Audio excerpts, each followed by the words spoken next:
Operation सिंदूर को लेकर अब पाकिस्तान का नया कबूलनामा सामने आ गया है। पाकिस्तानी राष्ट्रपति जरदारी ने बताया है कि कैसे ऑपरेशन सिंदूर के दौरान पाकिस्तानी सेना बंकरों में छुप गई थी।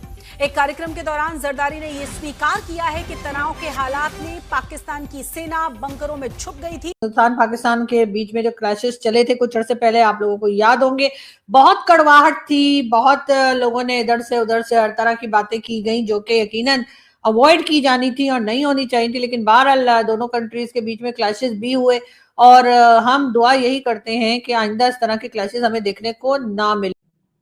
कल साहब, भारत क्यों पाकिस्तान से हाथ नहीं मिलाता? 2025 भी खत्म हो गया। पाकिस्तान में कहा जाता है जब से मोदी साहब आए हैं वो अपना सिर्फ हिंदू बेस का वोट लेने के लिए मुसलमान पाकिस्तान से ताल्लुक नहीं रखना चाहते। पाकिस्तानियों की एक चीज है कि मैंने समझाया था कि जब आपको बहुत ट्रॉमा होता है ना किसी चीज का, जब आप लगातार हारते हैं, शिकस्त खुर्दा कौम है, लगातार हार रही है, कोई अच्छी खबर नहीं है, तो आप सरवाइव करने के लिए, मेंटल सैनिटी के लिए आप एक ऑल्टरनेट रियलिटी बना लेते हैं, है ना।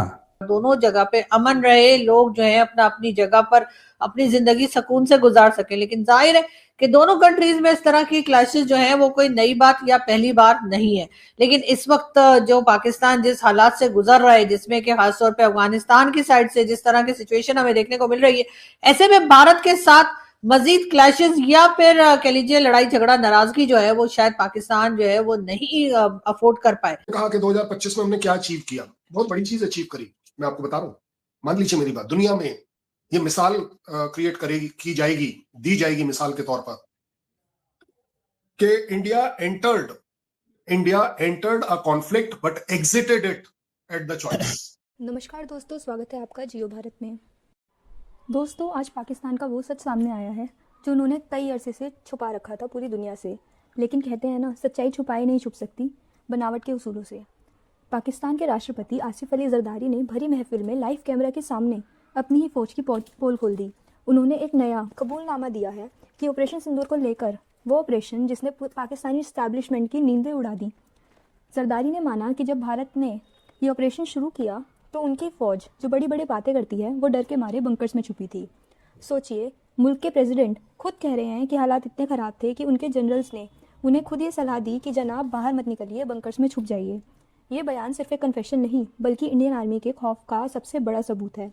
आज तक की इस रिपोर्ट ने साफ कर दिया कि उस वक्त बॉर्डर पर क्या मंजर था। एक तरफ हमारे जवानों का दबंग एक्शन तो दूसरी तरफ दुश्मन की बुज़दिली। आज के वीडियो में हम जरदारी के इस हैरान कर देने वाले बयान को डिकोड करेंगे और समझेंगे कि आखिर ऑपरेशन सिंदूर में ऐसा क्या हुआ कि पूरी पाकिस्तानी फौज मैदान छोड़कर जमीन के नीचे भाग गई थी। 2025 में हमने क्या अचीव किया, बहुत बड़ी चीज अचीव करी। मैं आपको बता रहा हूं, मान लीजिए मेरी बात, दुनिया में ये मिसाल क्रिएट दी जाएगी मिसाल के तौर पर कि India entered a conflict but exerted it at the choice. बहुत बड़ी बात होती है। आपके सामने जितनी लड़ाइयां आप इवैल्यूएट कर लीजिए, लड़ाई स्टार्ट करना, स्कर्मिश स्टार्ट करना, कॉन्फ्लिक्ट स्टार्ट करना, रशिया ने भी बोला था हम तो सिर्फ एक ऑपरेशन कर रहे हैं, आप देख रहे हैं क्या हालत होगी। इसी तरह इजराइल ने भी बोला था हम तो सिर्फ एक ऑपरेशन कर रहे हैं, देख लीजिए कहां पहुंच गए, कहां नहीं पहुंच गए। बहुत बड़ी बात है ये, क्रेडिट डेबिट का मामला नहीं है, बट इंडिया पाकिस्तान के अंदर ये लड़ाई हम 88 आवर्स के बाद रोक पाए। चाहे आप कहीं कितने एक्सक्यूजेस लगा लो कि किसके इन्फ्लुएंस में, किसके डर में, किसके क्या, बट म्यूचुअल इंटरेस्ट ये जरूर बोलता है हर कंट्री का जो कॉन्फ्लिक्ट पर है कि how to come out of that. I think India ने बहुत बड़ी अचीवमेंट ये ली है कि हमने एक स्ट्राइक टेररिज्म के ऊपर करी थी, बात बढ़ गई, लेकिन बढ़ने के बावजूद वो बात रुक गई। मैं कहूंगा पाकिस्तान ने भी शायद एक बड़ा अच्छा स्टेप लिया कि उसको और एस्केलेट नहीं किया, क्योंकि एस्केलेशन चॉइस आपके पास थी, पाकिस्तान के पास थी। फिनोमिनल डेवलपमेंट के 88 आवर्स पर एक लड़ाई रोकी जा सकती है। सो मेरा अपना आकलन है कि आपके जो बाकी सवाल हैं वो बहुत ज्यादा रेलेवेंट मैं इसलिए नहीं समझ रहा हूं कि लिमिटेड स्केल के ऊपर लड़ाई कर अपने डिफरेंसेस को रोक लेना अपने डिफरेंसेस को रोक लेना, ये दोनों कंट्रीज के लिए बहुत बड़ी अचीवमेंट है। आपने बोला मोदी और मुस्लिम्स, मुझे नहीं लगता, मान लीजिए मेरी बात, कि अगर सिर्फ एंटी मुस्लिम पॉलिटिक्स अगर इंडिया में हो रही होती तो मोदी साहब बार बार इलेक्शन नहीं जीतते। मोदी साहब is only one person.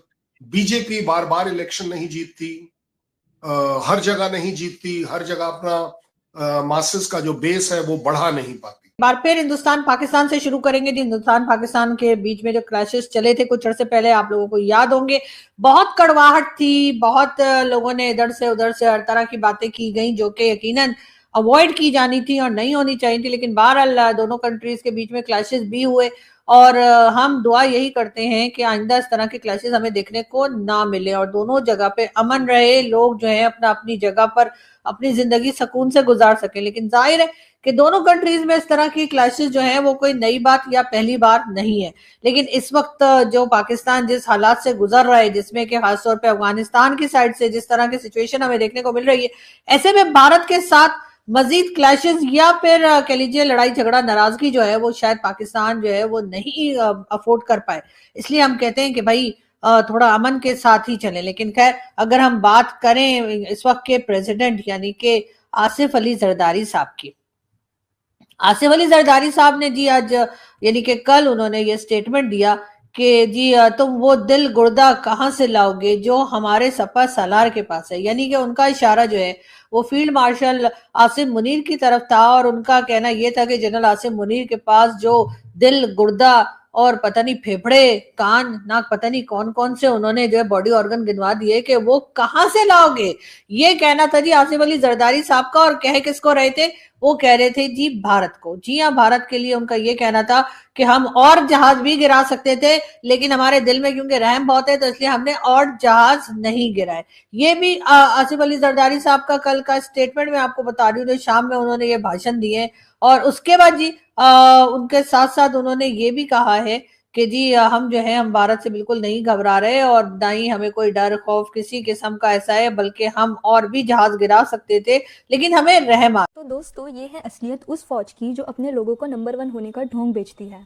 Asif Ali Zardari का ये बयान कि हमारी फौज बंकर्स में थी कोई मामूली बात नहीं है।